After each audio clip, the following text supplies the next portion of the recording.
जय श्री कृष्णा दोस्तों, हर हर महादेव। कैसे हैं आप सब? स्वस्थ और सुरक्षित होंगे। दोस्तों, सोमवार के दिन एकादशी तिथि का पड़ना बहुत ही महत्वपूर्ण संयोग, क्योंकि आप सभी जानते हैं भगवान भोलेनाथ श्री हरि भगवान विष्णु के बिना नहीं रह सकते और भगवान श्री हरि भोलेनाथ के बिना। बहुत ही अच्छा संयोग पड़ रहा है सोमवार के दिन एकादशी का पड़ना। कुछ बातों का ध्यान रखा जाए, कुछ छोटी छोटी बातें की जाएं, भगवान की पूजन अर्चन यदि आप व्रत रखते हैं तो बहुत ही श्रेष्ठ है, क्योंकि ये पाप मोचनी एकादशी है। जो इस दिन व्रत रखता है भगवान श्री हरि की विशेष कृपा प्राप्ति होती है, माँ लक्ष्मी की विशेष कृपा प्राप्ति होती है। क्योंकि और जीवन के जितने भी कष्ट, जितने भी संकट और जितने भी पाप सभी कट जाते हैं। दोस्तों, यदि आप व्रत रखते हैं तो सर्वश्रेष्ठ कार्य होता ही होता है। यदि नहीं रख पाते, किसी कारण आप यदि सक्षम नहीं हैं व्रत रखने में, शारीरिक दृष्टि से आपको नहीं हो पाता है आपसे व्रत, तो आप ये छोटे छोटे कार्य करते हैं तो आप पूरी कृपा प्राप्त कर सकते हैं भगवान श्री हरि भगवान विष्णु की, माँ लक्ष्मी की और भोलेनाथ की।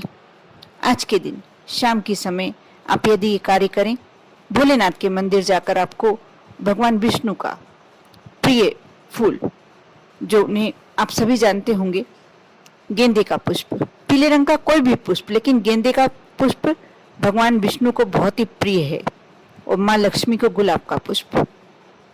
आप एक आंकड़े का फूल ले जाएं और पीले पुष्प जितने मिल सकते हैं, बिलपत्र, और बिलपत्र पे आप यदि आपके पास सफेद चंदन, पीला चंदन है तो आप उससे श्री राम बिलपत्र पर लिख लीजिए, और भगवान भोलेनाथ को जो चिकनी सतह है उस पर लिखना है, और उसकी तरफ से ही आपको बेलपत्र की डंडी जो गठान होती है वह तोड़ तोड़कर श्री हरि विष्णु की स्मरण करते हुए आपको भोलेनाथ पर समर्पित करना है।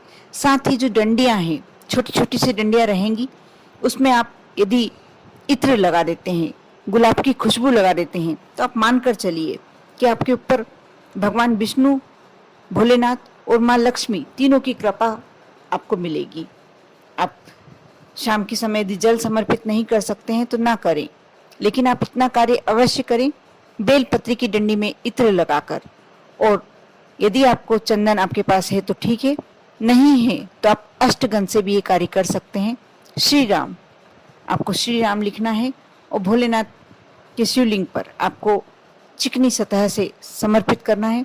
कर कर देखें, अभूतपूर्व चमत्कारिक परिवर्तन आपको मिलने वाला है। सोमवार के दिन, जो एकादशी के दिन सोमवार पड़ रहा है, उस पर आप एक दीपक शुद्ध घी का बिलपत्री के नीचे, और यदि आंवले का वृक्ष आपके आसपास है तो अवश्य आज आंवले के वृक्ष के नीचे आप शुद्ध घी का दीपक लगाएं। माँ लक्ष्मी की असीम कृपा आप पर प्राप्त होगी, भगवान श्री हरि विष्णु की असीम कृपा आप पर प्राप्त होगी। साथ ही आप भगवान भोलेनाथ का कपूर से आरती करें, और यदि आपके यहाँ विष्णु जी की मूर्ति, माँ लक्ष्मी की मूर्ति है, तो आप उसे पंचामृत से अभिषेक करें। यदि मूर्ति नहीं है, प्रतिमा ही है, फोटो ही है, तस्वीर ही है, तो आप गंगा जल का छींटा देकर और भगवान श्री हरि को पीले पुष्प, माँ लक्ष्मी को गुलाबी पुष्प अर्पित करें, शुद्ध घी का दीपक लगाएं, और जो भी आपकी मनोकामना है आप बोलें। आप यदि कर सकते हैं तो माँ लक्ष्मी के 108 मंत्र करें, और यदि सहस्त्र नाम, विष्णु सहस्त्र नाम आप आज के दिन यदि कर सकते हैं तो बहुत ही विशेष फल प्राप्त होता है आपको।